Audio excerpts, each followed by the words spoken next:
बाबू garden में घूम रहा है। हमको इनवाइट किया गया है अपना लाइफ का जर्नी शेयर करने के लिए। हैप्पी जर्नी मालिक। अरे सफर करने थोड़ी जा रहे हैं, लाइफ का जर्नी बताने जा रहे हैं। किसी को भी बुला लेता है सब। क्या बोला रे? जब हमारे मालिक टॉक करेंगे ना तो सब तो जोश ठंडा पड़ जाएगा, बता दे रहे हैं। चलिए मालिक शुरू कीजिए।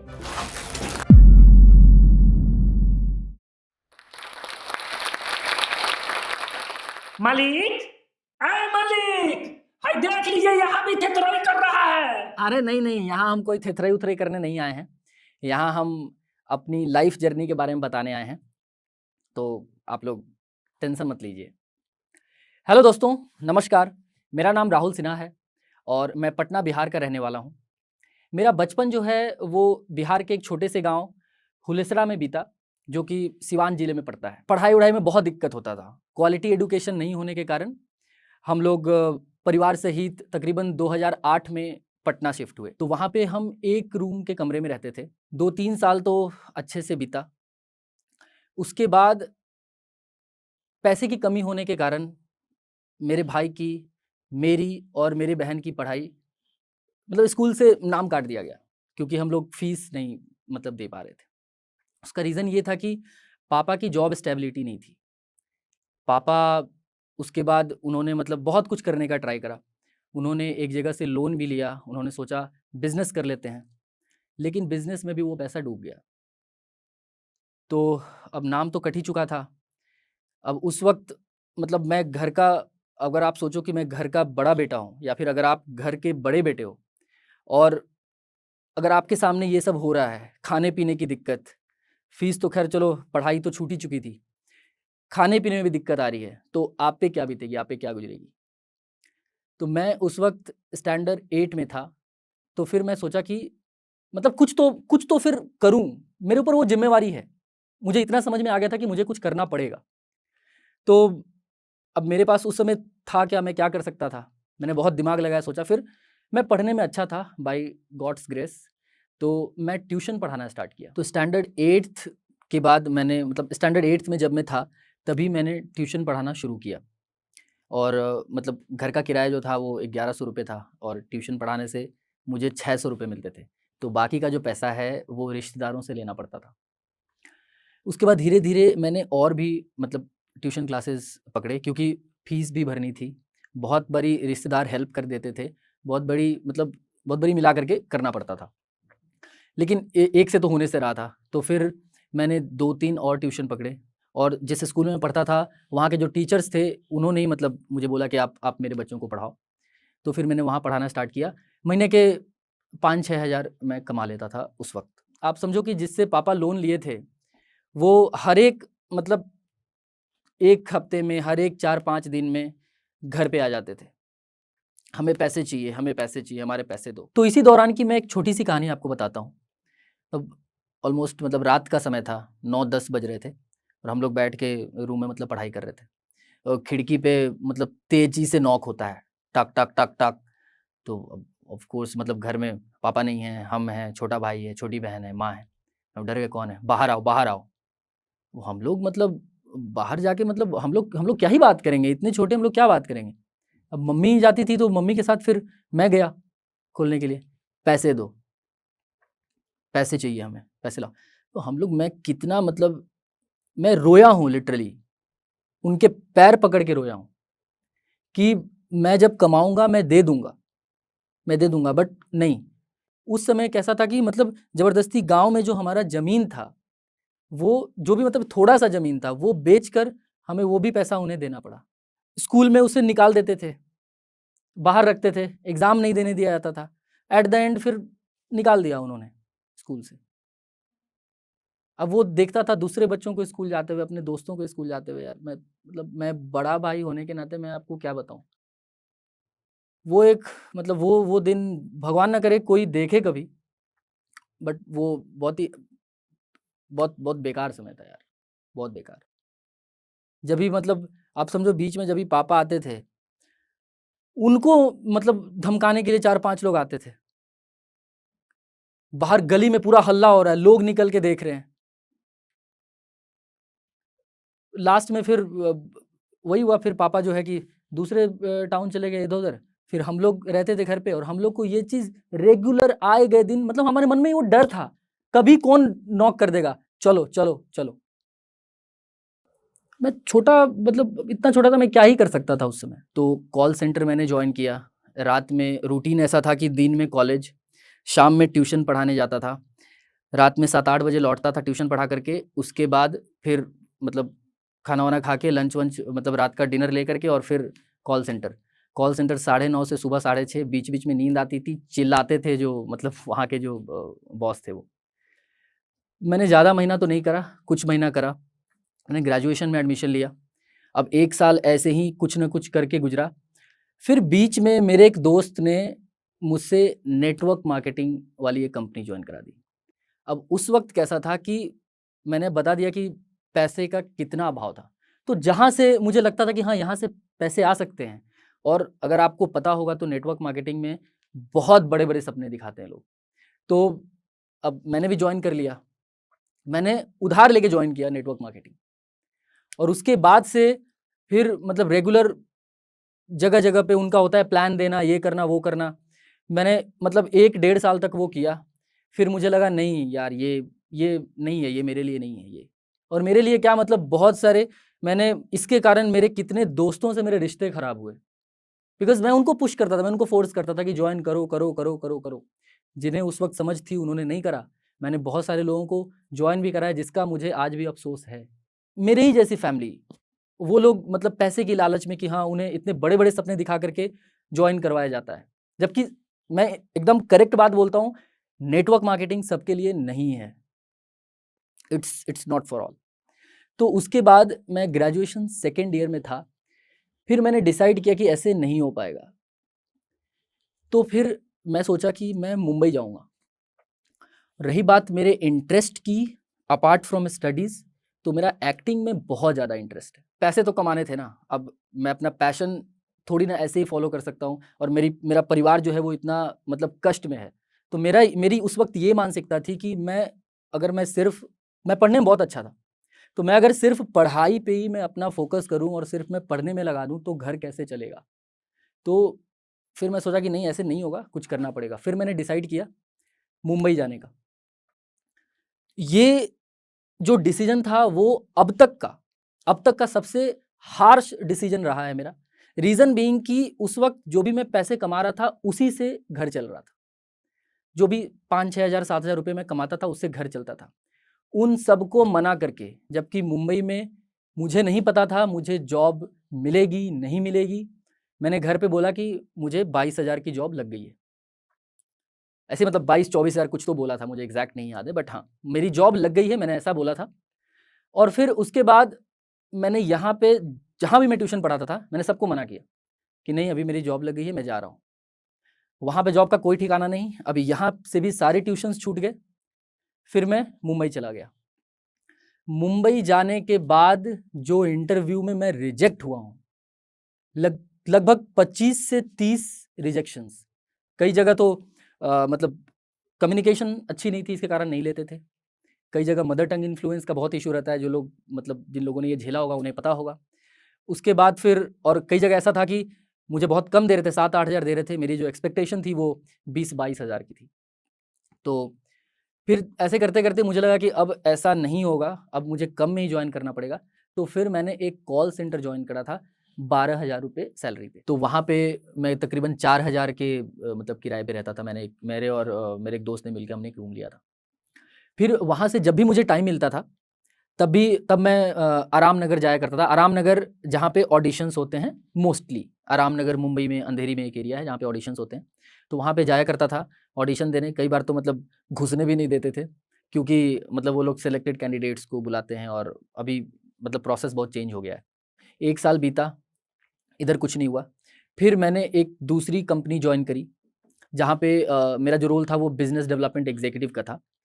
तो उस कंपनी में मैंने तकरीबन 6 साल काम किया, और लास्ट ईयर मैंने जॉब से रिज़ाइन दिया। बट अब मुझे लगा था कि नहीं यार, अब मतलब सोशल मीडिया पे बहुत सारे क्रिएटर्स को देख रहा था कि अरे नहीं, ऐसा तो मैं कर सकता हूँ। मतलब वो लोग वीडियोज़ बना रहे थे, वायरल हो रहे थे, तो एक्टिंग का तो शौक था ही, मतलब है ही। तो मैंने सोचा फिर यार अगर सोशल मीडिया पे अगर मैं कुछ कर लूँ तो और बेटर है, बढ़िया है। तो फिर मैंने बनाना स्टार्ट किया वीडियो 2018 में।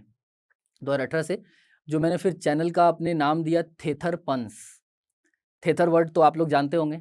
थेथर मतलब हमारे बिहार में बोलते हैं, जो कि अगर आप किसी को रिपीटेडली कुछ कह रहे हो और वो नहीं सुन रहा है, वो वही काम कर रहा है, उसको बोलते हैं थेथर हो गया है। इंस्टा पे मैंने बाद में ज्वाइन किया। पहले जो मेरी पहली लॉन्ग वीडियो थी वो कुछ दवाई वाला, मैंने बताया 2018-19 इसी के करीब मैंने स्टार्ट किया था। उसके बाद से मैं धीरे-धीरे बनाया, पहले उतना कंसिस्टेंट नहीं था। तो बनाया था, पहले कुछ 200-250 व्यूज़ आए थे, मतलब रिलेटिव्स और दोस्तों के ही। एक-एक दोस्त को पकड़-पकड़ के भेजता था, सब्सक्राइब करवाया।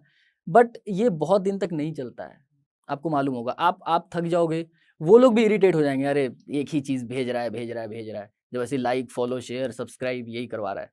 तो एक बारी मुझे पता चल गया कि जब तक लोग पसंद नहीं करेंगे, जब तक लोग लाइक नहीं करेंगे, तब तक लोग आपके मतलब आपके वीडियोज़ नहीं देखेंगे regularly, as simple as that. फिर मैंने अलग-अलग चीज़ें ट्राई करी। इंस्टा पे जब आया तो फिर मैंने शॉर्ट वीडियोज़, लॉन्ग वीडियो फिर मैं छोड़ दिया। मतलब बीच-बीच में कभी-कभी 2-3 महीने पे एक वीडियो पोस्ट कर दिया करता था, बट फिर मैंने लॉन्ग वीडियो छोड़ दिया डालना। फिर मैं इंस्टाग्राम पे अलग-अलग वीडियो मैंने डाला। जब कोविड का टाइम आया तो फिर मैं वापस मतलब घर पे आ गया, पटना आ गया। कोविड के बाद जब मैं पटना आया, स्टार्टिंग में मैंने कुछ वीडियोज़ बनाए, बट उसके बाद फिर 1 साल तक मैंने कुछ पोस्ट ही नहीं करा। इनफैक्ट 1 साल से ज़्यादा ही हो गया था शायद। तो 1 साल तक मैंने कोई नहीं पता, मतलब अंदर से वो इच्छा शक्ति नहीं थी या फिर क्या था, आई डोंट नो, बट मैंने वीडियो नहीं पोस्ट करा, मैंने नहीं बनाया। बट वो एक्टिंग का जो कीड़ा है ना वो था, वो है और वो रहेगा। तो फिर मैंने वापस से स्टार्ट किया, वापस से मतलब बहुत सारे क्रिएटर्स को देखता था, हाँ ठीक है, ऐसा मैं भी इसमें कुछ अलग करके मैं भी बना सकता हूँ। मैंने अलग-अलग वीडियोज़ ट्राई किए। एक वक़्त ऐसा था कि इंस्टाग्राम की बात मैं बता रहा हूँ आपको। आज इंस्टाग्राम पे मेरे मतलब 3 मिलियन प्लस फॉलोअर्स हैं। इंस्टाग्राम पे इस एक वक़्त ऐसा था कि जो नंबर ऑफ पोस्ट्स थे, तकरीबन मैंने उस समय 100 से ऊपर मैं पोस्ट कर चुका था और मेरे जो फॉलोअर्स थे, वो 150 के करीब थे। तो मुझे ऐसा लगने लगा था कि कहीं नंबर ऑफ पोस्ट जो है वो नंबर ऑफ फॉलोअर्स को क्रॉस ना कर जाएँ। तो एक वो मतलब था मन में, तो फिर मैंने सोचा कि यार कुछ कुछ करते हैं और उसी टाइम मतलब वीडियो वायरल गई और फॉलोअर्स मतलब बढ़ने लगे। मेरे दोस्तों ने कहा, "अरे बस कर यार, कितना बढ़ाएगा? अब रहने दे, भाई पकड़ा जाएगा, इंस्टा अकाउंट डिलीट हो जाएगा।"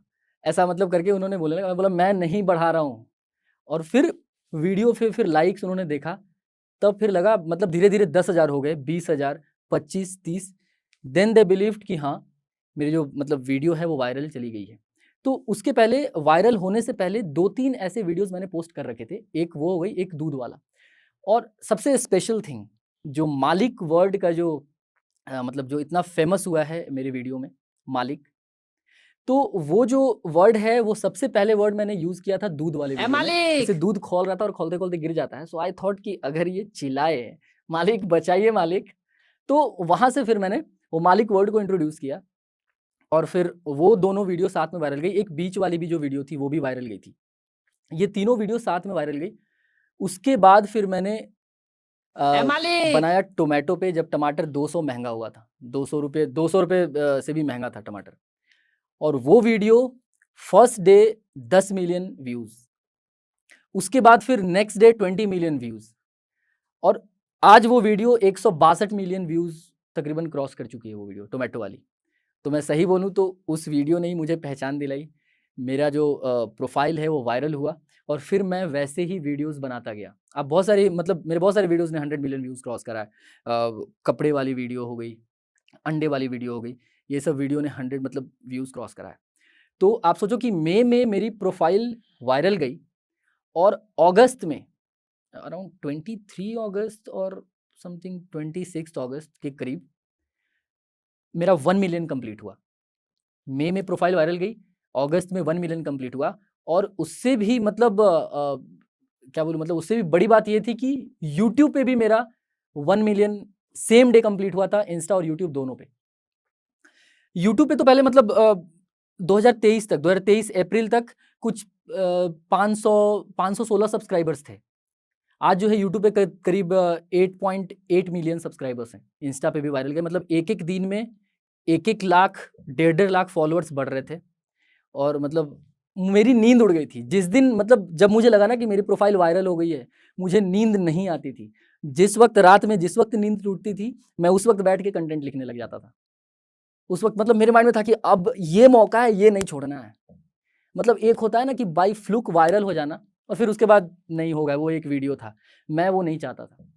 मैंने नहीं, अगर ऐसे वीडियोस लोग पसंद कर रहे हैं, मैं ऐसे वीडियोस बनाऊंगा। मैंने बहुत चीज़ें अलग-अलग, मैंने बहुत सारी चीज़ें ट्राई करी है, बट ये वीडियो हिट करी, मैं सोचा कि नहीं, ऐसे वीडियोस ही मैं बनाऊंगा। फिर मैं रेगुलरली बनाता गया और जो ऑडियंस ने मुझे प्यार दिया है उस वीडियो पे, उसके लिए मैं मतलब जो भी लोग मतलब फॉलो करते हैं मुझे, सब्सक्राइब किया हुआ उन्होंने, उनको मैं दिल से थैंक यू बोलता हूँ यार। मैं जो भी हूँ, मैं आज यहाँ पे खड़ा हूँ या फिर मैं जो भी आप मुझे देख रहे हो सोशल मीडिया पे, मैं कर रहा हूँ, मैं आप लोगों की बदौलत कर रहा हूँ, मैं आप लोगों की वजह से कर रहा हूँ। आपका मतलब मैं कितना भी शुक्रिया अदा करूँ वो कम ही होगा। तो थैंक यू यार। तो जैसा मैंने आपको बताया कि स्टार्टिंग में मैं ट्यूशन पढ़ाने से मतलब 600 रुपये से मैंने स्टार्ट करा। धीरे-धीरे और ट्यूशन्स पकड़े, अलग जॉब, फिर मैं 12,000 का मैंने जॉब लिया और जब भी मैं बिज़नेस डेवलपमेंट, मतलब मैं लास्ट में जब मैं रिज़ाइन दिया तो मैं सीनियर बिज़नेस डेवलपमेंट मैनेजर की पोस्ट पे था in an international trade body. Salary बहुत ज़्यादा तो नहीं थी, मतलब 30-35 हज़ार रुपये मिलते थे। तो और अभी मैं आपको बताऊँ, अभी ऐसा है कि मैं अपने माँ-बाप को मतलब उन्हें एक अच्छी लाइफ़ मतलब मैं दे पा रहा हूँ इन टर्म्स ऑफ मतलब रहना हो गया, चाहे कपड़ा हो गया, खाने-पीने की बहुत दिक्कत थी। एक वो चीज़ जो मतलब मैं बहुत खुश होता हूँ, मैं जो भी चाहता हूँ वो चीज़ मैं खुद खा पाता हूँ, अपने फैमिली को खिला पाता हूँ, जो चीज़ उन्हें चाहिए रहता है मैं उन्हें दिला पाता हूँ। तो एक वो बहुत मतलब सैटिस्फाइंग थिंग है। तो मैं अभी बहुत स्टेबल हूँ। अभी इस क्योंकि मैं जहाँ से मैंने स्टार्ट किया था और मैं अपने आप को आज जहाँ पे देखता हूँ, तो उसके हिसाब से मैं कहूँगा कि मैं स्टेबल हूँ। मुझे अभी उतना वो टेंशन नहीं है कि मेरा खाने का पैसा कहाँ से आएगा, रहने का पैसा कहाँ से आएगा। मतलब मैं अभी और आगे मुझे जाना है, मैं अच्छी चीज़ें ट्राई कर रहा हूँ और मुझे जो बेसिक नीड्स हैं, वो बहुत अच्छे से फुलफ़िल हो पा रही हैं। इसके अलावा एक और इम्पॉर्टेंट बात, जहाँ से मुझे और ज़्यादा खुशी मिलती है, वो ये है कि मतलब मैं वीडियोज़ बना रहा हूँ, उस पे व्यूज़ आ रहे हैं, खुश हूँ। लेकिन मुझे जब मैसेजेज़ आते हैं ना लोगों के, अभी मतलब थोड़े दिन पहले मुझे एक मैसेज आया था कि एक हॉस्पिटल में मतलब डिप्रेशन के पेशेंट्स का सेशन होता है, जहाँ पे वो लोग वीडियोज़ दिखाते हैं और वहाँ पे मतलब वो लोग मेरे वीडियोज़ मतलब दिखाया जा रहा था उन पेशेंट्स को and literally I received a message कि उनमें मतलब बहुत अच्छा रिस्पॉन्स मिला पेशेंट्स से। They laughed, they smiled, they enjoyed the video और ऐसा था कि उन्होंने मतलब एक स्पेशल कहानी मेरे साथ शेयर करी कि एक 17 साल का मतलब बच्चा जिसके माता-पिता की डेथ हो चुकी है और वो अभी डिप्रेशन से गुज़र रहा है। तो मतलब he watched my video, Bigg Boss वाला वीडियो और सडनली वो ऐसा मतलब लास्ट में बोल उठा, मालिक ए मालिक एंड देन ही स्माइल्ड। तो ये इससे जो खुशी मिली ना, वो मतलब इसका कंपैरिज़न नहीं किया जा सकता। इसके अलावा मुझे बहुत सारे लोगों के मैसेजेज आते हैं कि भाई आपकी वीडियोज़ हम लोग पूरी फैमिली हम लोग बैठ के देखते हैं। मेरी दादी को बहुत अच्छा लगता है, मेरे मम्मी-पापा देखते हैं, मेरी मम्मी को बहुत अच्छा लगता है। तो मुझे बहुत खुशी मिलती है। आई थॉट कि हाँ, मैं बना रहा हूँ वीडियोज़, बट ऐसे मैसेजेस जो आ रहे हैं ना, ये मुझे और भी मोटिवेट करते हैं और अच्छा करने के लिए और हँसाने के लिए। एट द एंड मैं धन्यवाद देना चाहूँगा जोश टॉक्स टीम का, जिन्होंने मुझे यहाँ पे इनवाइट किया ताकि मैं अपनी स्टोरी को आप तक पहुँचा सकूँ, आप तक रख सकूँ और मतलब ऐसे न जाने कितनी स्टोरीज़ हैं जो जोश टॉक्स की टीम हमारे सामने रखती है। तो इसके लिए मतलब we all should be thankful to them कि मतलब ऐसे स्टोरीज़ हैं जो कि मतलब एकदम स्ट्रगलिंग स्टोरीज़ हैं, जिनके पास कोई प्लेटफॉर्म नहीं है, उनको ये मंच देते हैं, अपनी स्टोरीज़ लोगों तक पहुंचाते हैं, लोग मोटिवेट होते हैं और फिर वो मतलब उन्हें अंदर से एक अलग ही ऊर्जा मिलती है कि हाँ, जब ये कर सकता है, ये बंदा ऐसा किया है, ये बंदा फ्रॉम द स्क्रैच ये उठ करके आया है, तो मैं भी कर सकता हूँ।